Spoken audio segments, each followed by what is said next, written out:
Hello everybody, I am Jedi Jack Penguin and welcome back to another LEGO Star Wars review.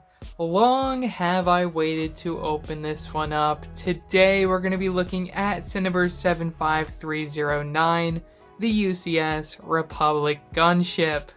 This is definitely one of the most controversial sets that LEGO has ever made. There's a lot of thoughts and opinions that there are a lot of people who really like this set, and there are a lot of people who really hate this set with a passion. I definitely think the reason why anyone would want or should want this set is definitely going to be the same reason that I said for the UCS Venator, that this is definitely going to be a really beautiful looking display piece. Now this set includes 3,292 pieces, originally retailing for $349.99 when it released on August 1st of 2021.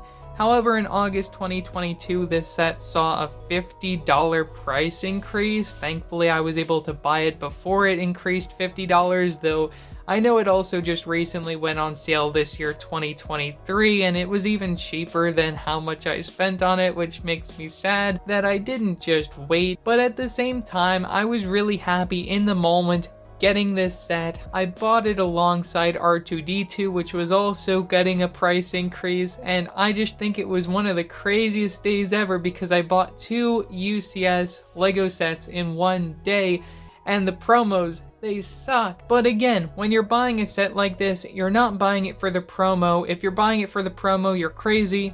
You're not buying it for the minifigures, you're buying it for the experience that is the build. And I definitely think that is the sole attraction of the set, because the minifigures are really just, they're not exciting. We've gotten better versions of them in even a cheaper set, and the same could really be said about the UCS Venator, and I did talk about that in that review, which you should definitely check out as a recent review I did. Definitely one of the best videos, in my opinion, that I put out this year in 2023. But enough talk on that, we might as well discuss the box art for this thing. With it being 18+, black box art, black greebling, specialized logo, which actually has the correct insignia. The initial first run of this set actually had the Imperial logo instead of the Republic logo, which is just really hilarious that they didn't catch that in the first run of this set. But another thing you may notice from the very front of the box is that we don't have our minifigures anywhere in sight, which I guess goes to show that LEGO wasn't really confident in their decision of those figures in the first place. I mean, this set was made as part of a fan vote, and this was the second fan vote, or maybe it was the third. It was definitely the second or third fan vote that LEGO ever held involving the LEGO Star Wars theme.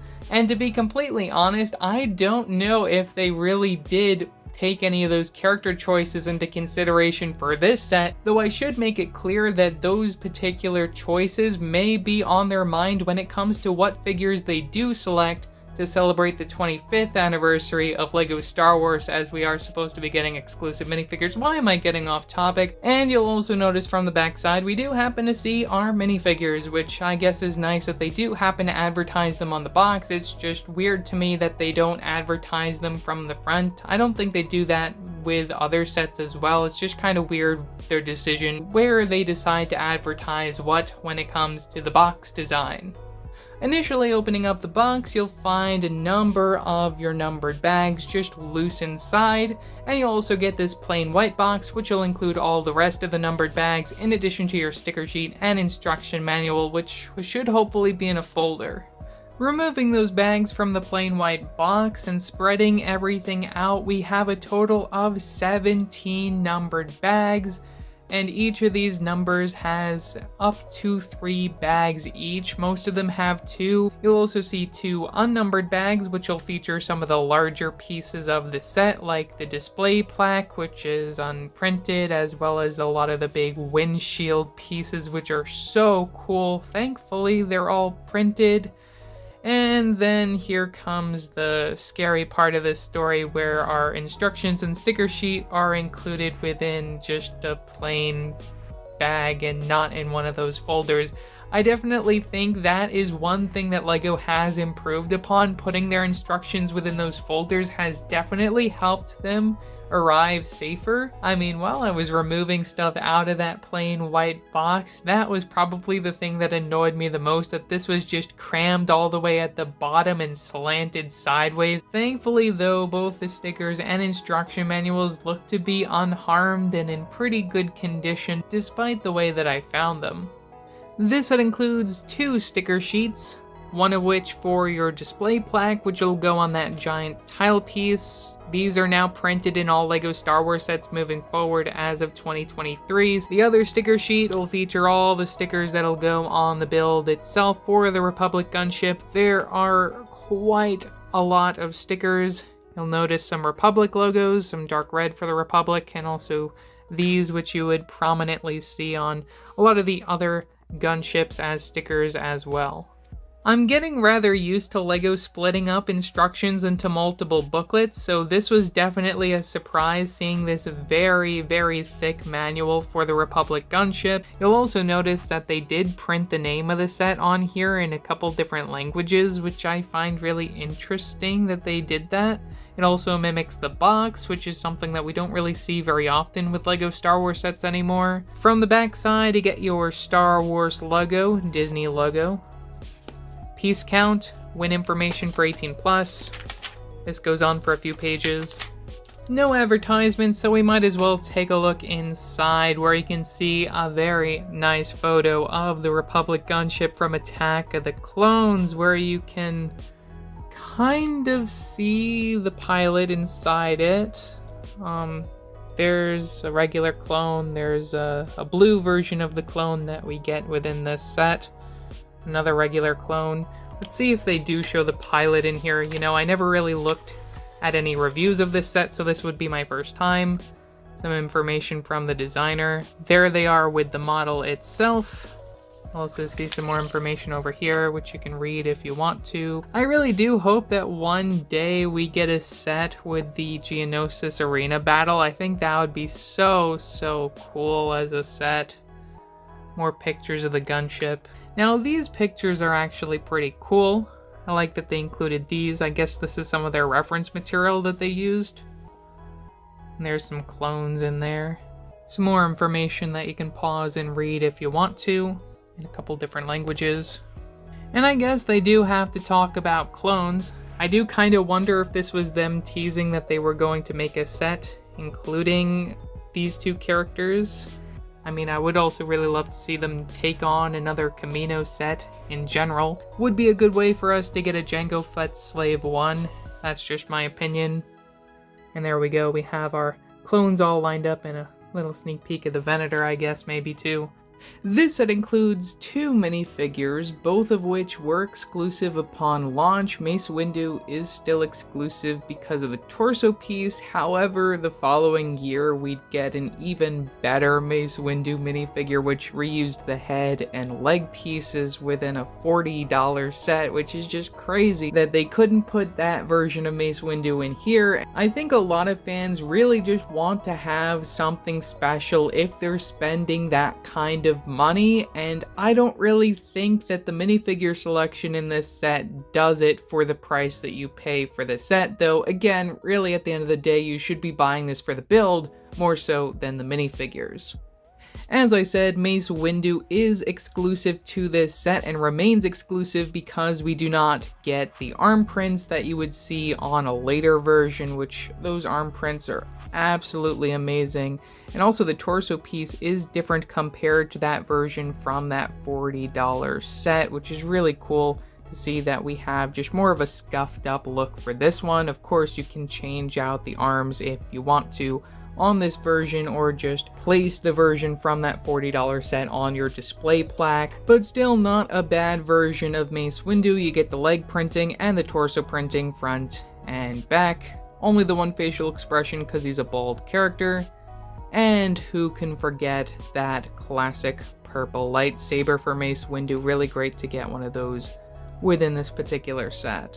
And here comes the minifigure that I think most fans have the biggest issue with being included in this set, we have the Clone Trooper Commander, which this is the yellow version. We did previously get one of these, I think it was back in like 2013 or something like that within the ATTE. Of course, updated prints, you get those leg prints, which you'd also see on some of the other Phase 1 and Phase 2 regular clones. Yellow markings on the torso print, which does look like a rather terrible print for being in a $350 or $400 set. You also get back printing, and that same facial expression that was introduced within the 501st Battle Pack the previous year in 2020. With the updated flesh tone for the clones, really love that. This minifigure would later on appear within a minifigure pack, which was really desirable, as well as the 2022 LEGO Star Wars Advent Calendar. Now, why is that clone minifigure an issue when it comes to this set? Well, that's because traditionally these UCS Ultimate Collector Series sets come with the pilot to their giant vehicle, and we don't get a clone pilot minifigure in this set, which is really frustrating. I mean, the designer may call the clone commander a pilot, but it's not actually the pilot. You can put him as the co-pilot, but he's not the actual pilot. What we should have gotten within this set is an actual clone pilot minifigure with updated prints and maybe even an updated helmet piece, because the helmet on the actual clone pilot is different compared to the helmet mold that you would see on a regular clone minifigure. Again, is it really too hard to ask for something unique within an expensive LEGO Star Wars set? I mean, you could release the same minifigure the next year, just change it a little bit. Give us something special for spending so much money on a set like this. On to the build, to the UCS Republic Gunship. This thing is ginormous. I mean, when you start building it, you don't really realize how big this is going to end up being, especially when it comes to the wingspan on this thing. It's just such a huge thing. I really don't know where I'm gonna put this. I still don't really have a spot for my Venator yet. Gotta put up some shelves. It's on the to-do list. But to begin, we might as well talk about the display stand. Front and center, you get a spot for your minifigures as well as your display plaque, which is stickered, as I mentioned earlier on in the video. Moving forward into 2023 and beyond, we're going to start seeing these display plaques get printed. This one didn't quite make the cut, but still you get all the fancy information on the display plaque as well as a blue highlighted picture of your build. The rest of the design as a whole, I feel, is a little flimsy, especially when it comes to just there being these beams that are connecting the two main sides. It also does feel kind of loose when it comes to this section right here, which is a little wobbly, but that is built that way so you just get the slant when it comes to displaying the model. Tiling off and sloping off, well appreciated. Little spot to rest the front of the build, as this point will be smack dab in the middle. There's quite a lot going on in this set. I'm going to try my best to handle it as best as possible. It's really, really large and hard to move around because unlike the Playscale gunships, we don't happen to get a handle on this set. You have to hold it from underneath. Even so, I think there's a pretty strong Technic structure within the model. However, I still recommend being very careful when handling this, as it could break apart rather easily, especially when it comes to the wings. From the front of the build, you get two of these rotating laser cannons using the same exact building techniques that you would also see within the Playscale sets. However, we do get a few other pieces just to emphasize the size of these, which I think look really, really nice, especially getting these slope pieces in this set. Really cool to get some of those. You get your lime green highlights as you typically see on other gunship builds, the regular kind, as well as your dark red for the Republic. From the side of the build, you'll notice some stickers adding some extra details, as well as your Republic logo. From both sides of the build, you'll also notice these central ball cannons, which are really cool. You get these prints from both the top and the bottom for these windshields, they're the same. These you can lift up using the different type of clip piece connection. And you'll notice that we have a little seat, as well as some controls, which you can better see when I take it apart a little bit, which utilize these gun pieces which were introduced within the LEGO Overwatch theme. Those are pretty cool to see as the controls. Another thing that you can do when it comes to these cannons is actually bring them within the ship itself. You will have to open up the doors a little bit in order to help swing them within the model, and then you can close the door back up. Here's a quick look at that motion one more time. Here's where I will also say that this is probably the most annoying part of the build, where it comes to the resting spot for the actual wings, which are not attached as well as they probably could and fall off really easily. With one of the central ball turrets out of the way, you'll also notice that we have this side door. This is typically where I would guess the pilot would enter in order to get to the cockpit area, as technically you are supposed to be able to enter a doorway within here in order to get up to those cockpit areas. Speaking of the cockpits for this vehicle, we get two brand new prints for these windshield pieces, which were introduced within the 2005 Starfighter sets. It's really cool to see them being used for the cockpits here. These can be removed. You may remove some extra pieces while you take them off, but still gives you access to both the cockpit areas, one for the co-pilot and one for the actual pilot of the vehicle. Inside here you'll also find a 1x2 cheese slope, which is printed. Pretty common print that we've seen across other LEGO Star Wars sets and in other themes as well. I suppose you can fit a minifigure in here, though again this is not supposed to be minifigure scale and it doesn't really work out in the end. From the other side, you'll see more of the same when it comes to that central ball cannon, another entrance over here, as well as an area where you can stand some of your characters in the back of the ship here, where you'll also find the doors, which can open and close slightly. They're not fully enclosed because we have these central ball cannons, with this being the Episode 2 design and not the Clone Wars design. There's few different designs when it comes to this particular vehicle. I guess another range of motion when it comes to the central ball joint that I should mention is the fact that we do get another joint over here, just so then you can face it back and forth, in addition to being able to move it at the base over there. Of course, if you do not like those being included, you can completely remove it. It is rather easy just to remove those from the entire build. Even though it's not minifigure scale, I do appreciate all of the space within the build, even though I wish that they could have just filled it with something, or even just given us the option to add the rest of the side doors. Well, I just spent about 20 minutes trying to fix this thing because it completely fell apart in the back area right there, which I guess just shows how flimsy this thing is, and really it's meant for display more so than play. I wanted to show off the side doors, which I think are the best builds that they have ever done for them. The reason why I say these are probably the most accurate is when it comes to just the design that you see from the side over here when it comes to those engines in there, which I just think is really cool that they were able to include those. You can also just see the Technic connection when it comes to bringing these closed and opening them up. And we also have pretty sizable gaps when it comes to these being included. You'll see it more so when it comes to the bottom back side over here, how we have just like these side gaps, and you can also just see those engines right there. I'm gonna break this thing again, I just know it. When it comes to the back side of the model, you'll find another cannon using that same build up that we saw from the front of the build. You'll also find the back hatch all the way down here, which you can plop down.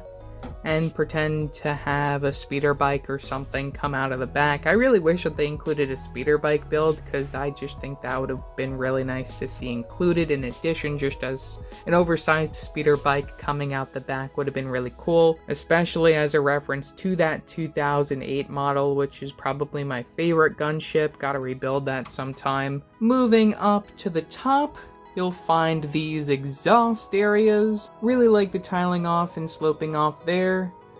And that brings us to the wings and the engines on this build. So speaking of the engines, you get two of them, one over here, which also has the belt of missiles in the middle, which I think is such a really cool inclusion. It's something that I didn't really expect to see. I mean, I guess it's better than flick fire missiles on a UCS set. I also wanted to point out the stickers from the very front of these, and just the way that they're built is very much different compared to any other Republic gunship that we've gotten, and I did say the same thing when it came to the 2023 Republic gunship, that it's just really interesting to see them use different building techniques when it comes to these builds. Moving down the wings, I really like the sloping action we have here. You'll see a sticker. We also happen to get the wing turrets, which also have these printed windshield pieces, which are exclusive to this set. These cannot be lifted up, which is a little unfortunate, but it is what it is. Of course, this is not a playset. This is for display. Another feature of the wings that I do have to highlight is underneath. We do happen to get some of these rockets, which are really cool. You'll see them from the front as well, a little bit better. Finishing off, I did want to talk about the center here.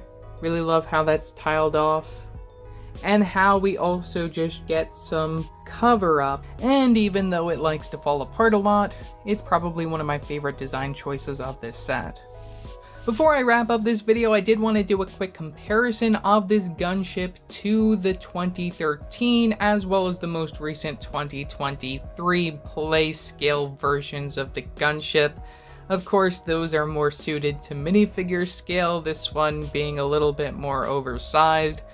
This one has so many more details, which you don't really get to see on those play scale versions. It's really cool just to see what they could do at a larger scale when it comes to this vehicle, but still, one of my biggest issues when it comes to this set is that it really does fall apart really easily. It is meant for display more than play, and of course that's what it's being advertised as. It's an 18+ set for display, not for play, though I would like to see more play features in 18+ sets. It's something that I think could be really popular. We saw it with the Indiana Jones diorama, and more specifically with the dioramas in general. At the end of the day, I don't think this is going to be my favorite version of the gunship. I still think that 2008 takes the cake for my favorite version of that vehicle, just because it's so nostalgic and the minifigure selection is great, and it's just that time and era of LEGO Star Wars is by far one of my favorites, and I really do miss the days when we would get stuff like that. Stuff that felt new, stuff that felt refreshing. I mean, a lot of the stuff we get nowadays, I feel we get a lot of repeat sets, and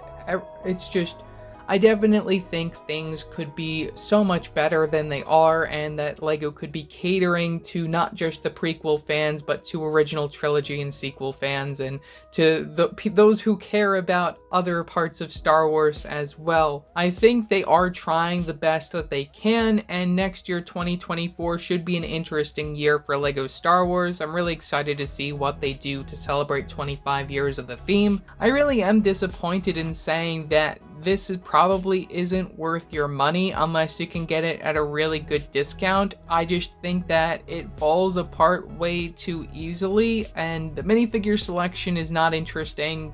You could get a $40 set with a much better Mace Windu minifigure. You don't get the pilot for the vehicle, which is really disappointing. And again, it just really comes down to the build of the set, which is really the reason why you should be buying it in the first place, more so than the minifigures. It's just, I wish that it could have been a little bit more structurally sound. I mean, the whole Technic system inside I think works very well just to keep the whole thing together, but there are a lot of small parts that just can easily fall off of this thing, especially when it comes to the area right underneath the engines. I do think that the design otherwise is really well done. There's a lot of details on here that you can't get on those playscale sets, which I think a lot of fans are really gonna like. But at the end of the day, when it comes to choosing between this or a playscale version of this set, 10 out of 10 times I'm gonna go with that playscale version, just because it's probably gonna include better minifigures, and more importantly, it's probably gonna be a lot more stable and you can play around with it. I mean, I wasn't expecting to play around with this thing, it's just I wish it was a little bit more stable for the price that you pay, and really the bigger issue is probably going to be where the heck am I going to put this thing. So yeah, that's all that I have to say for this video. Hope you guys enjoyed this one. Leave your thoughts down in the comment section below what your thoughts are on this set. Also, don't forget to like and subscribe and hit that bell icon so you don't upload a new video. So yeah, that's it for now, and I will see you next time. Bye!